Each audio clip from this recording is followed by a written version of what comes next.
자, 하나님의 말씀 우리가 함께 봅니다. 하나님의 말씀은 누가복음 1장입니다. 누가복음 1장 우리 26절에서 38절 말씀까지. 자, 찾으셨죠? 자, 교독하겠습니다. 여섯째 달에 천사 가브리엘이 하나님의 보내심을 받아 갈릴리 나사렛이란 동네에 가서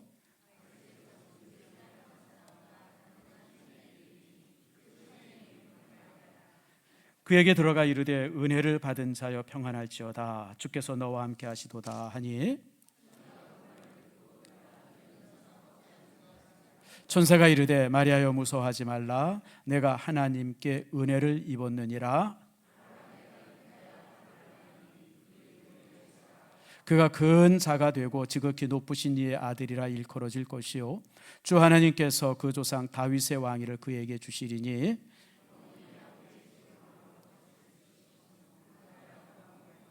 마리아가 천사에게 말하되 나는 남자를 알지 못하니 어찌 이 일이 있으리까?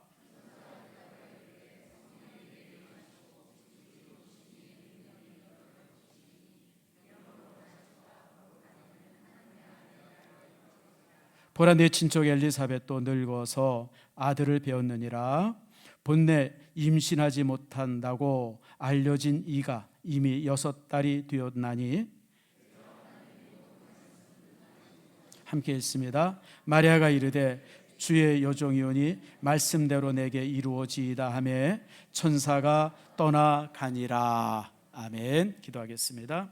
하나님 감사합니다. 주께서 사랑해 주셔서 오늘 귀한 성도들 주의 전에 모였습니다. 말씀의 은혜가 우리에게 가득하게 하시고 하나님의 놀라우시는 정의를 새롭게 하는 축복 내리워 주시옵소서. 아버지 하나님 간절히 소망합니다. 복과 은총이 우리 속에 있게 하시고 하루에 놀라우는 정의를 새롭게 하는 축복 내리워 주시옵소서. 말씀을 들을 때 가슴이 뛰게 하시고 말씀을 들을 때 결심하게 하시고 말씀을 들을 때에 그대로 살겠다고 순종하며 고백할 수 있는 우리 모두가 되게 해 주시옵소서. 말씀의 권세가 임하기를 원합니다. 마음의 갈등과 질병이 치유되게 하시고 몸의 질병 또한 말씀의 권세로 깨끗게 되어지는 축복 내리워 주시옵소서. 주께서 크고 놀라우신 은혜가 우리 안에 있기를 소망하며 예수님의 이름으로 기도드립니다. 아멘. 자, 우리 교회 구호 한번 외칩시다. 샬롬. 예, 우리 찬양대가 최고예요. 샬롬. 예, 여러분 이게 처음에는 조금 어색했는데 이제 한 3, 4개월 하다 보니까 이제 이게 어색하지 않네요. 여러분 교회가 여러분 이렇게 샬롬, 여러분의 삶 속에 샬롬이 이루어지고 여러분의 인생 속에 부흥의 역사가 있기를 축복합니다. 우리 옆분들 한번 또 인사합시다. 축복합니다. 사랑합니다. 자, 오늘이 이제 우리가 이 대강절 두 번째 주일이니까 우리 메리 크리스마스도 한번 해봐요. 조금 이른 것 같은데 메리 크리스마스. 성탄을 축하합니다. 여러분 제가 한 10년 전 15년 전에는 성탄절 설교할 때 조용히 하라고 설교했어요. 제발 좀 시끄럽게 그러지 말고 가족과 함께 조용히. 근데 이제 너무 조용해가지고 교회 안에 이제 이렇게 성탄절 축하하는 이런 것도 많이 사라지게 되고 그래서 이제는 여러분들 좀 성탄절을 시끄럽게 보내기를 축복합니다.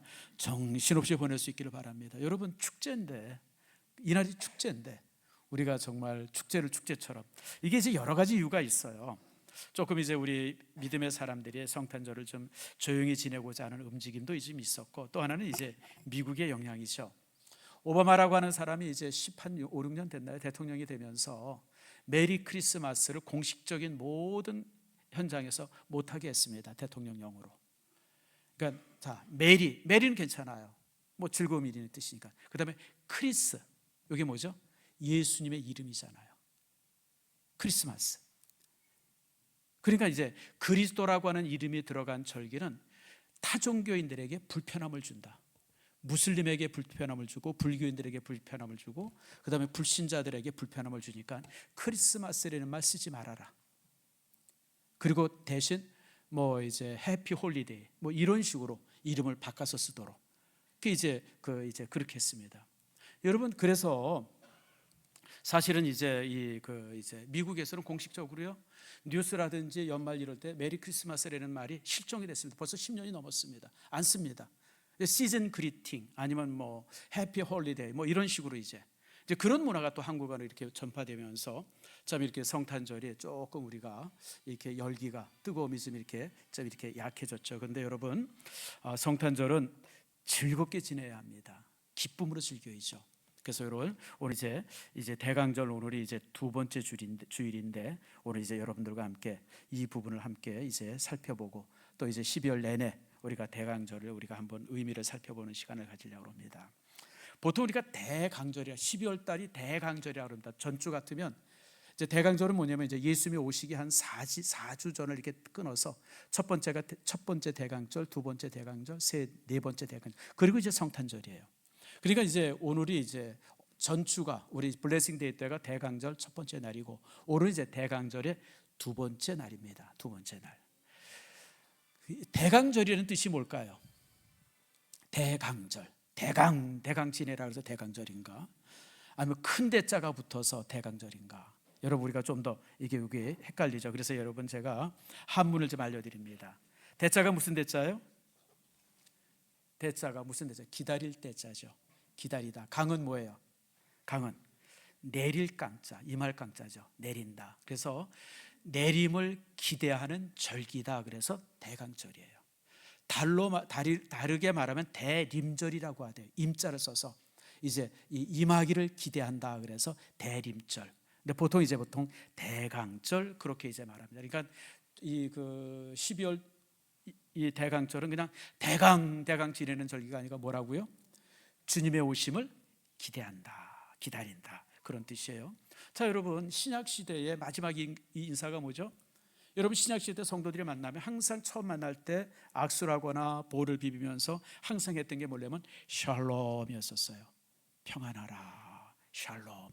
가정을 방문해도 샬롬 그러고 방문했고, 오래간만에 만나면 악수라든지 볼을 비비면서 샬롬 그랬어요. 헤어질 때는요,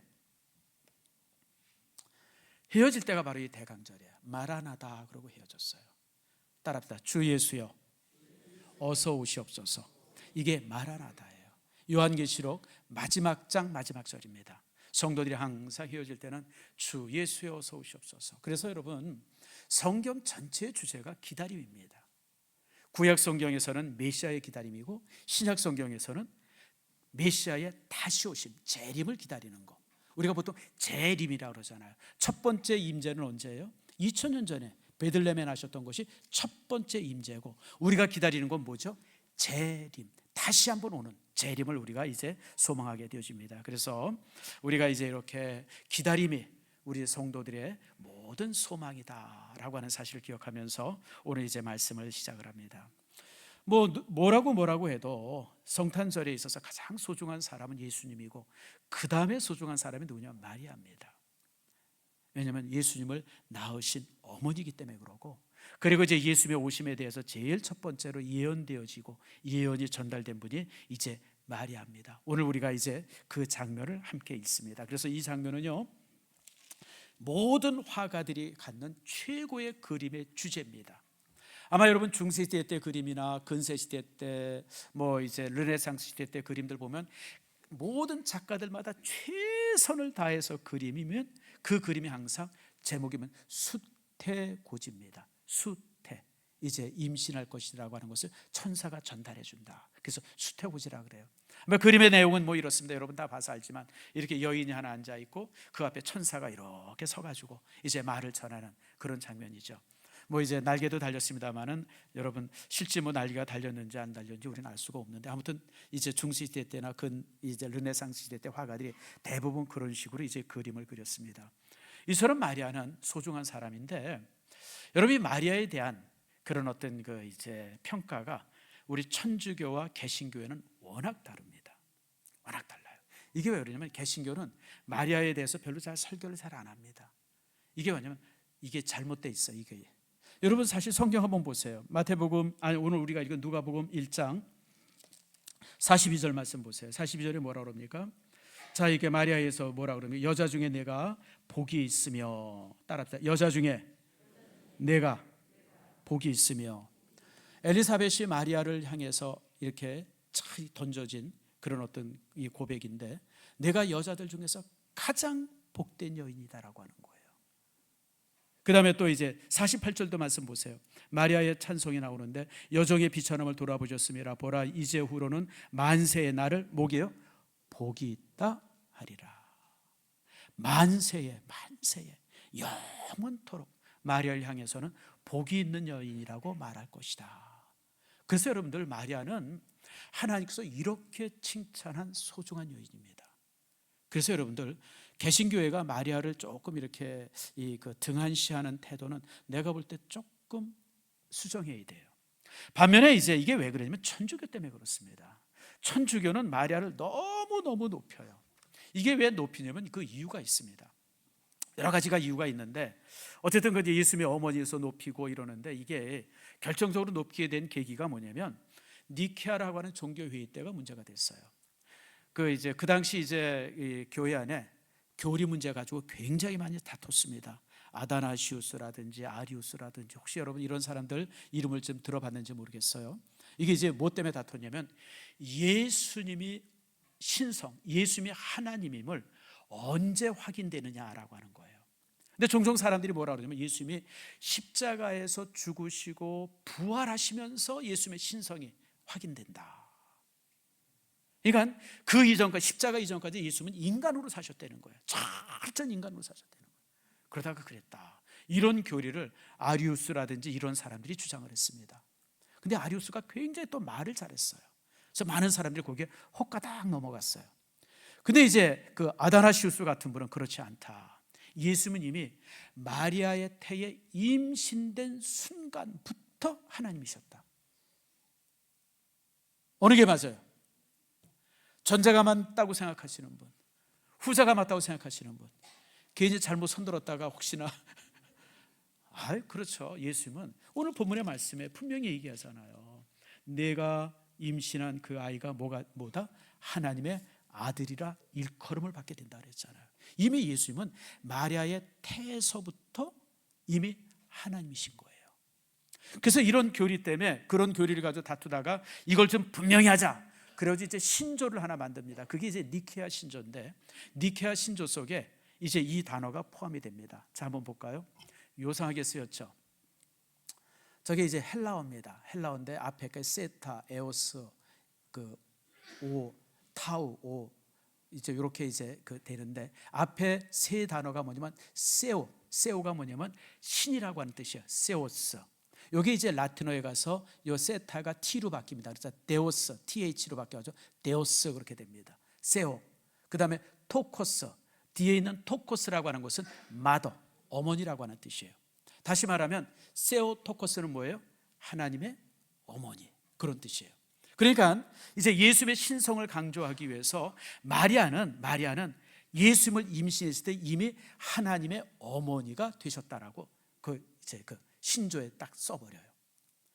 요게 문제가 됐어요. 요게 사람들이 요 단어의 배경이 뭐냐면 예수님의 신성을 인정하기 위한 단어였었는데, 이웃 사람들이 뭐라면 그렇구나, 마리아는 하나님의 어머니구나, 하나님의 어머니로 그냥 칭송을 받게 된 거예요. 그래서 교리가 덧붙여지기 시작합니다. 어떻게 덧붙이면 마리아는 죽은 게 아니라 승천했다. 그래서 여러분, 천주교인들은요 마리아가 승천했다고 믿어요. 여러분, 성경에는 승천한 사람이 몇 명 있어요? 3분밖에 없어요. 누가 승천해요? 에녹이 승천하고, 그 다음에 또 누가 승천해요? 엘리야가 승천하고, 또 누가 승천해요? 예수님이 승천하잖아요. 그리고 또요, 또 찾아내면 내가 1,000만 원 드릴게요. 그리고 이제 이 사람들은 마리아도 승천했다는 거예요. 마리아도. 이게 성경에 없는 교리가 이제 만들어지는 거죠. 심지어는 마리아 승천뿐 아니라 오늘 본문에 있는 말씀처럼 복이 있다라고 말씀했으니까 우리가 기도하는데 예수님한테 직접 기도하면 예수님이 너무 바빠가지고 못 알아듣는다는 거예요. 바빠가지고 얼마나 많은 사람이 예수님 이름으로 기도하겠어요. 그러니까 예수님한테 직접 기도하면 응답 못 받고, 마리아한테 기도하면 마리아는 정말 착한 어머니가 돼가지고 예수님한테 그런다는 거예요. 얘야, 유영준 집사가 이렇게 기도하는데 한번 들어줘. 그러면 할 수 없이 들어준다는 거예요. 말이 돼요, 안 돼요? 아니, 무슨 당구도 아니고 기도에 3쿠션이 있어요. 직접 기도해야지 왜 들려서 기도하고. 이게 천주교는 이제 그래서 여러분 천주교인들은 모든 기도를 마리아에게 합니다. 하나님께 하지 않고 예수님의 이름으로 하지 않고 천지의 모후가 되시는 마리아여 이러고 기도문이 시작이 돼요. 그러니까 그걸 개신교인들이 봤을 때 그다음 마틴 루터라든지 칼빈이라든지 이런 사람들이 성경을 보면서 봤을 때 이건 도대체 말도 안 되는 교리인 거예요. 그래서 그런 것을 반대하고 세워진 이제 신앙이 개신교 프로테스탄트예요. 그것에 저항하는, 그래서 면죄부 파는 거 저항하고 잘못된 교회 제도 저항하고 이런 기도 또 마리아 승천 이런 거 다 성경에 있지 않는 건 다 믿어서는 안 된다. 믿는 건 뭐만 믿어야 돼요? 말씀 66권에 있는 사실만 믿어야지 다른 건 믿으면 안 된다. 이게 이제 프로테스탄트고, 천주교인들은 요것도 있지만 그 외에 이만큼도 더 믿어야 된다. 이게 천주교예요. 여러분, 그래서 개신교에 감사해야 돼요. 성경 66권 믿기도 힘들어 죽겠는데 그 사람들 그냥 또 무수한 것을 또 믿으라고 그러니까 이게 얼마나 더 힘들겠어요. 그러니까 그 사람들 아예 안 믿고 말아요. 그냥 이것도 안 믿고 저것도 안 믿고. 그래서 여러분 천주교인들 이렇게 보면 좀 우스꽝스러운 삶의 형태들이 많잖아요. 그래서 그렇습니다. 어쨌든 그래서 이제 천주교인들은 마리아를 너무너무 높여서 문제고, 또 그러고 반대급부로 개신교는 그러다 보니까 마리아를 너무 무시해서도 문제예요. 마리아는 소중한 사람입니다. 우리가 마리아를 숭배하기 위해서가 아니라 예수님의 어머니로서의 마리아. 여러분 아무나 예수님의 어머니가 될 수 있는 게 아니에요. 그 당시 여러분들 여인들이 얼마나 많았겠어요. 그 중에 하나님 앞에 택함을 받으면 분명한 이유가 있어요. 그래서 오늘 이 시간에 이런 부분들을 여러분과 함께 살펴보고, 다음 주에는 이제 여러분 마리아 찬가라 그래서 46절부터 되어 있는 마리아의 찬송이 있습니다. 이게 모든 찬송의 원형입니다. 중세시대 때 칸타타라든지 무슨 중세시대 때 그 교회 음악들이 참 많이 나오지 않습니까? 그런 교회 음악의 원형이 됐던 음악, 이제 찬송이 요 46절부터 이제 이제 56절 55절까지 있는 이제 요 찬송, 요게 이제 원형이 됩니다. 그래서 요 부분을 이제 다음 주에 여러분들과 함께 나눕니다. 자, 우리 말씀 봅시다. 자, 26절 말씀 보세요. 26절에 보면 여섯 달이라고 하는 것이 뭘 말하죠? 그 이전에 엘리사벳이 임신하고 6개월이 지났을 때에라고 하는 겁니다. 사가랴의 남편이었던 이제 아내였었던 엘리사벳이 나이가 많이 들었는데 이제 임신을 합니다. 그리고 그렇게 임신한 지 6개월이 지난 다음에 그 천사가 이제 마리아에게 나타납니다. 여러분 그 그림을, 수태고지의 그림을 보면 그 장면이 너무너무 황홀하게 그려집니다. 한 여인이 앉아 있고 여인이 무슨 이렇게 바느질을 하다든지 기도한다든지 그런 모습 속에서 마리아가 그려지고 그 앞에 천사가 나타나는데 그 광경이 그냥 아주 찬란하고 그래요. 그랬을까요? 반대일까요? 우리 교회는 낮에 항상 와서 기도하시는 권사님들이 있습니다. 참 보기 좋아요. 이렇게 피아노 뒤쪽에 와서 또 여기 저기 이렇게 이 성도들이 항상 와서 기도하시는데 저는 참 그 모습이 너무너무 좋아요. 왜냐하면 교회에 기도의 불꽃이 꺼지지 않으니 이게 얼마나 아름다운 모습입니까? 여러분 새벽에 나오지 못하시는 분들은 낮에 나와서라도 이렇게 항상 기도의 시간을 가지세요. 근데 이제 우리 권사님 한 분이 이렇게 여기서 다 기도를 하고 있는데 하나님 이러는데 갑자기 하늘에서 왜 왔냐? 그럼 어떻게 될까요? 여러분 어떨 것 같아요? 이게 재밌게 단편 소설에도 있어요. 내가 누가 쓴 소설인지 모르겠어요. 내가 아주 옛날에 대학생 때 읽은 책 소설인데 모파상이 아니면 톨스토이 단편집인 것 같은데 거기 제목이 뭐냐면 이 추기경의 죽음인가 그런 단편 소설이 하나 있었어요. 그 추기경 한 분이 교회에서 기도하다가 심장마비로 죽었어요. 근데 그분은 항상 낮에는 교회 와가지고 기도를 하시는 분인데 그 기도 중에 심장마비로 죽으신 거예요. 그래서 왜 그랬나 봤더니 이분이 이제 항상 매일 하던 것처럼 교회 가가지고 아버지 그렇게 기도하는데 하늘에서 진짜 음성, 그래 왜 왔냐? 너무 놀라가지고 심장마비로 그냥 그 자리에서 죽어버렸대. 여러분 하나님의 천사가 내 앞에 나타났다는 게 이게 얼마나 두려운 일이에요. 얼마나 굉장한 일입니까? 상상할 수 없는 일이죠. 저도 사실 제가 목회를 하면서 하나님께서 저를 통해서 어떤 은사라든지 영광이라든지 이런 걸 보여준 적이 이제 있어요. 만약 제가 어떤 성도를 위해서 기도했는데 정말 그 기도받은 성도가 막 피를 토해가지고 그 이제 암에서 나았다든지, 누가 제일 놀랄까요? 여러분, 내가 제일 놀라죠. 기도받은 사람이 놀라는 게 아니라 기도한 내가 제일 놀라요. 세상에 어떻게 날 통해서. 귀신 들린 사람들 있잖아요, 교회. 요즘엔 좀 많이 없습니다만 저희 그 이제 목회 초기에는 참 그런 사람들이 교회에 많았어요. 시대가 힘들어서 그랬던 것 같아요. 그런데 위해서 기도하고 찬송하면 앞에서 꼼짝 못하고 다른 사람들 향해서는 그냥 5만 가지 욕을 하고 저주를 하는데 내 앞에서는 꼼짝 못하고. 여러분, 이런 모습 보면 내가 더 놀래요. 내가 더 놀래요. 세상에 하나님이 나를 이렇게 쓰시는구나. 아마 이제 이 상황도 똑같았을 거예요. 마리아가, 오늘 성경이 뭐냐면 마리아가 처녀라 그랬는데요, 그 당시 이 그 결혼하지 않은 처녀들의 나이가 몇 살이면 15살 전후입니다. 옛날에는 결혼을 되게 일찍 했습니다. 우리나라도 그랬잖아요.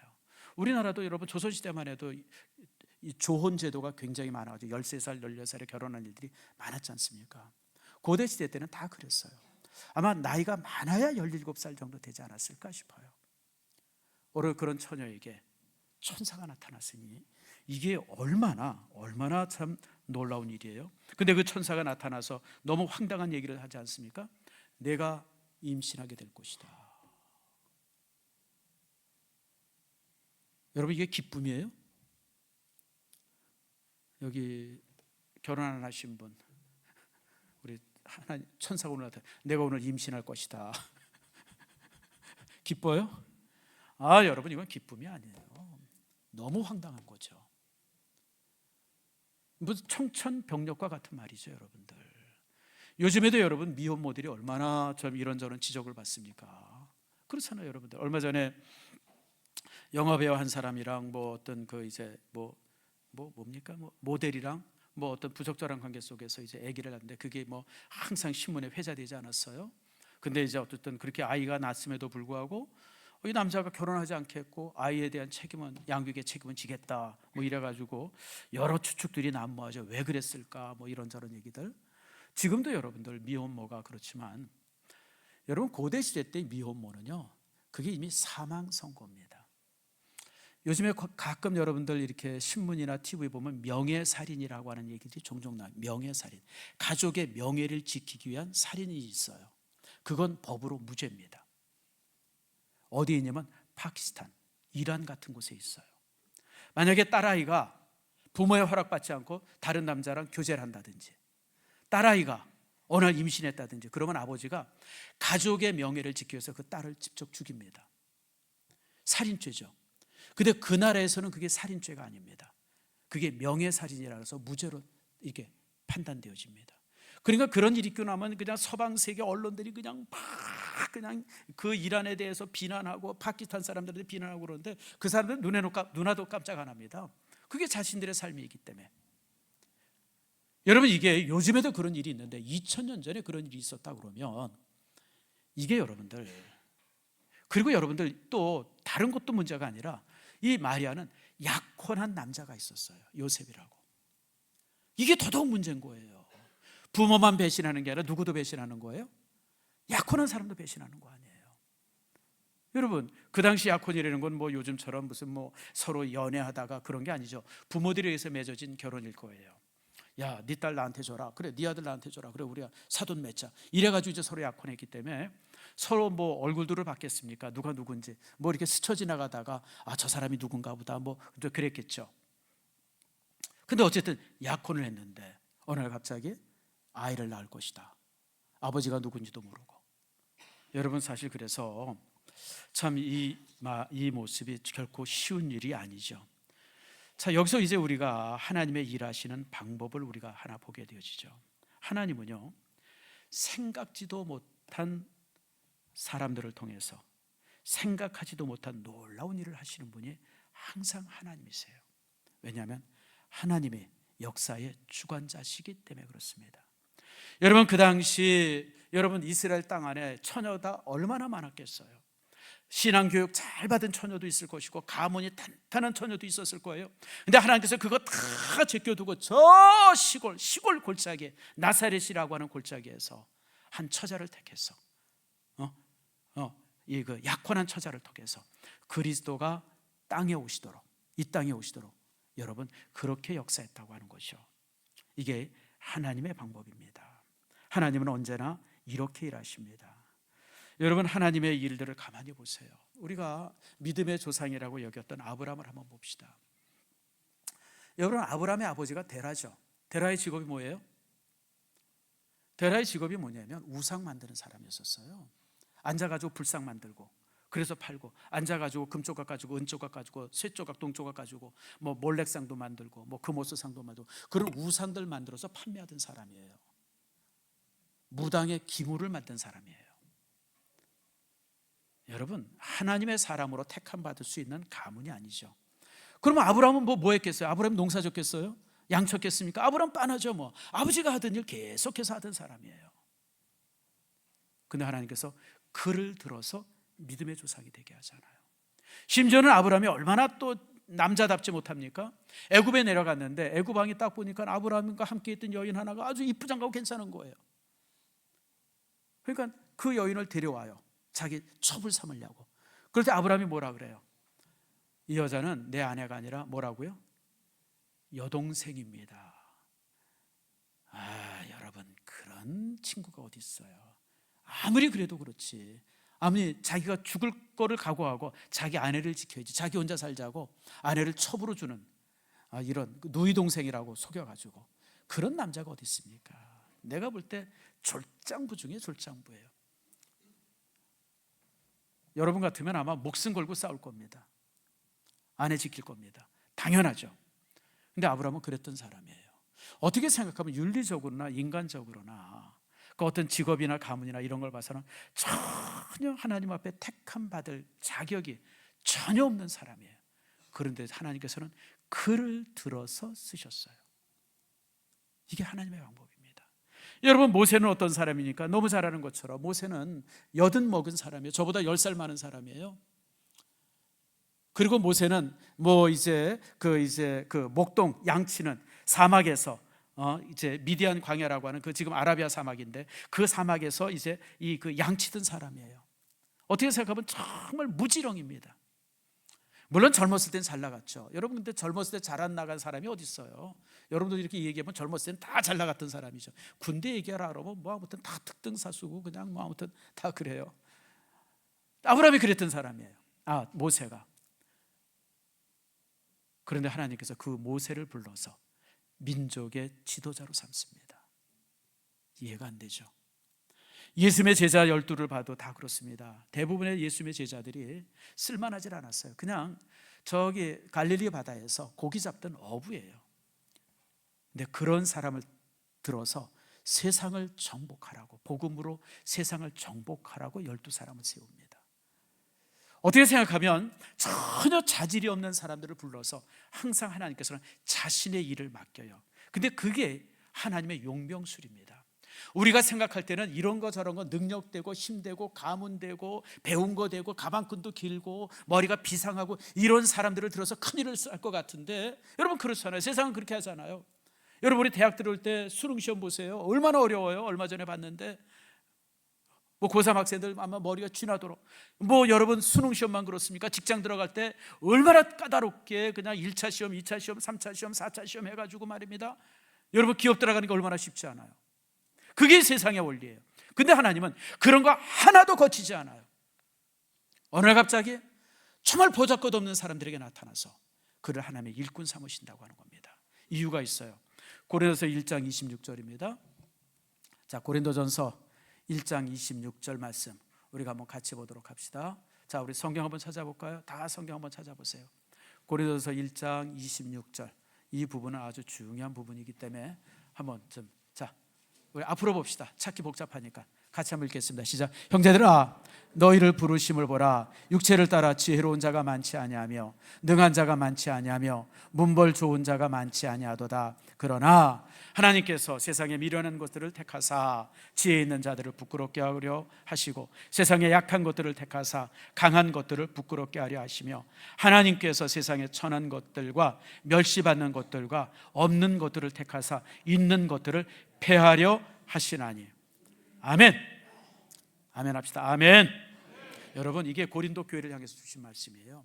고린도 교회를 향해서 하나님께서 뭐래? 자, 니들 한번 면면을 한번 봐봐. 니들 중에 쓸만한 놈 하나도 있나? 니들 중에 배운 놈 제대로 있어? 가문 좋은 놈 있어? 재산 있는 사람 있어? 다 우리가 보잘것없는 사람이잖아.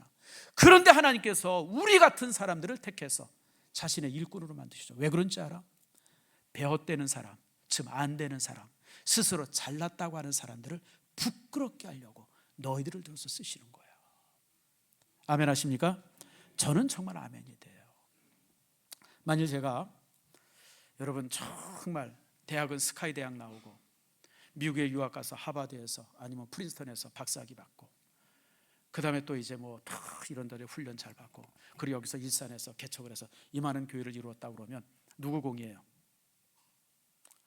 이유가 없죠. 잘난 내 공이죠. 내가 잘나서 된 거 아니에요. 여러분들 공부 잘해서 내가 훌륭해서 이만큼 된 거 아니에요. 근데 여러분, 그래요 안 그래요? 아니잖아요. 여러분, 너는 너무너무 평범한 사람 아니에요. 보잘것없는 사람 아니에요. 어떻게 바라보면 참, 그러니까 내가 스스로 보잘것없으니까 내가 의지할 건 하나님밖에 없잖아요. 그래서 기도할 수밖에 없어요. 하나님 도와주세요. 날 불쌍히 여겨주세요.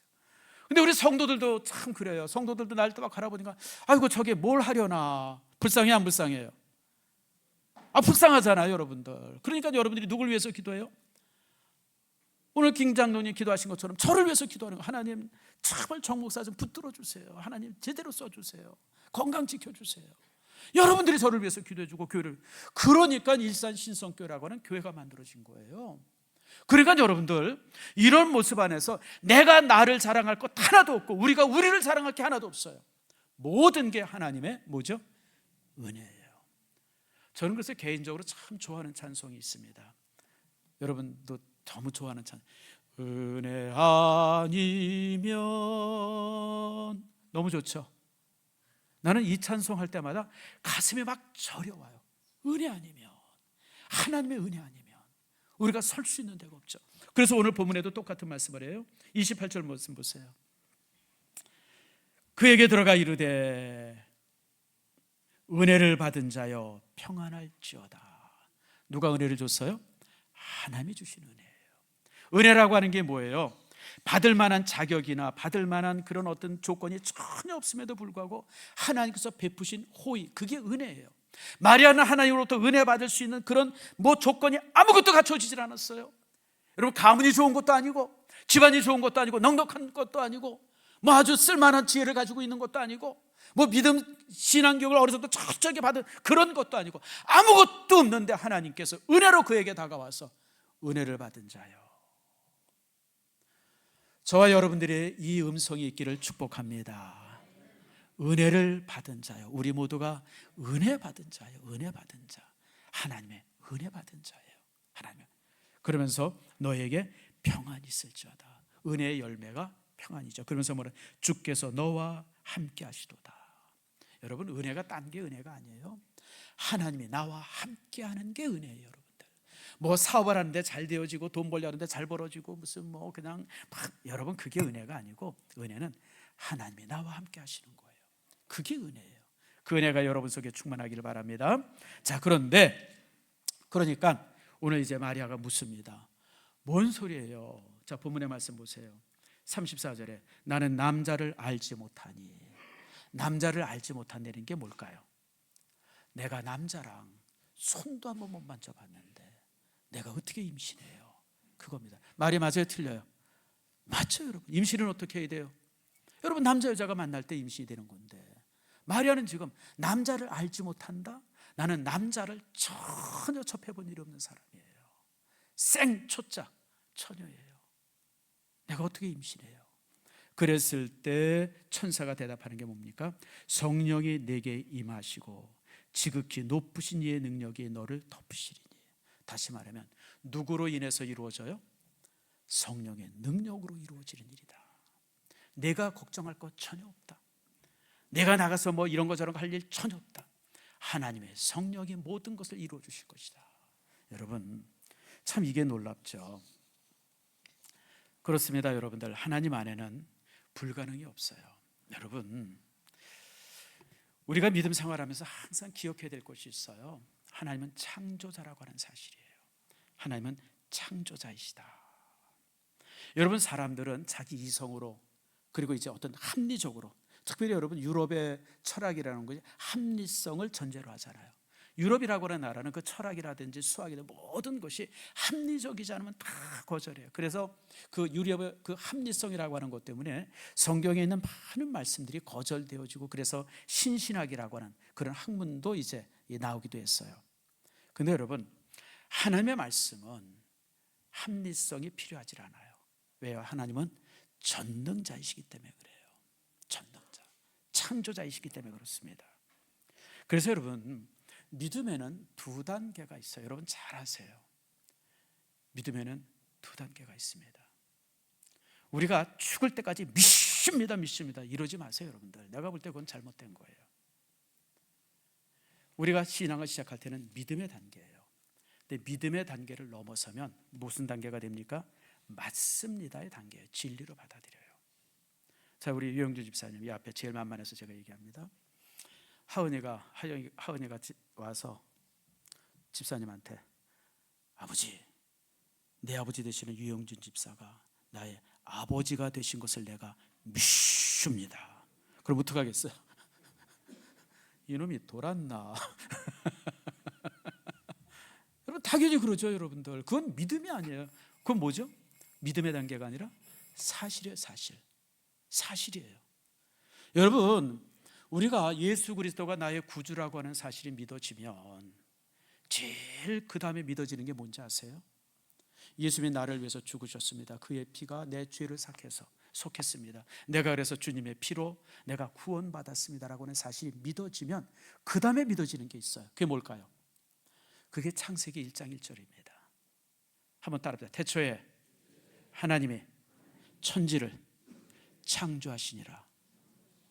여러분, 그때부터는 성경에 있는 모든 말씀이 믿어지는 게 아니라 사실로 받아들여지는 거예요. 그래서 여러분들, 우리가 성숙하면 믿음의 단계를 넘어서 이제 사실로 받아들이는 단계가 되는 거예요. 다시 말하면 하나님께서 모든 것을 창조하셨습니다. 사실이에요. 하나님께서 예수 그리스도를 이 땅에 보내주셨습니다. 사실이에요. 예수님이 우리를 위해서 피 흘리셨습니다. 사실이에요. 하나님께서 예수 그리스도의 피로 우리에게 영생을 부여해 주셨습니다. 사실이에요.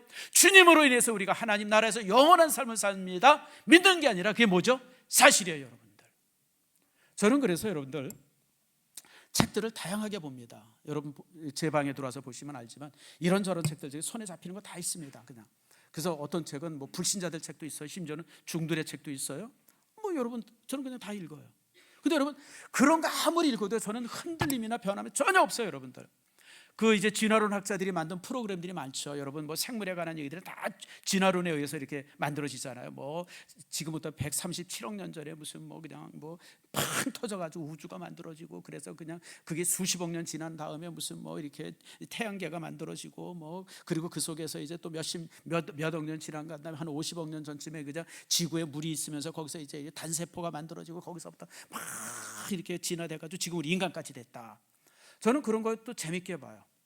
그래서 그 재밌게 보면서 제가 항상 갖는 생각이 뭐냐면, 아이고 저렇게도 얘기하네, 아이고 그놈들 참 재밌게 얘기하네. 저는 그러고 봐요. 저게 사실인가? 저는 흔들림이 없어요. 왜요? 성경의 모든 말씀을 이제는 믿는 게 아니라 뭐요? 사실로 받아들이기 때문에 그래요. 그러니까 여러분들은 믿습니다가 아니라 맞습니다예요. 따라합시다. 맞습니다. 맞습니다. 하나님 맞습니다. 예, 맞습니다. 맞습니다. 오늘 마리아가 그걸 고백합니다. 그래서 마리아가 뭐라 그럽니까? 38절 우리 같이 한번 읽겠습니다. 시작. 마리아가 이르되 주의 여종이오니 말씀대로 내게 이루어지이다. 맞습니다. 하나님 원하시는 대로 하세요.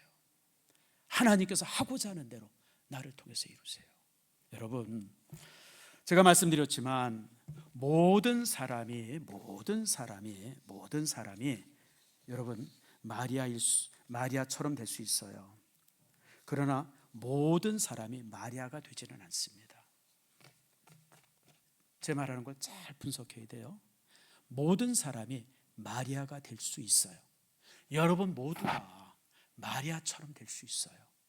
그러나 여러분 모두가 마리아는 되지 못합니다. 뭐의 차이가 있을까요? 맞습니다예요. 하나님께서 말씀하실 때 맞습니다. 예, 맞습니다. 순종이죠.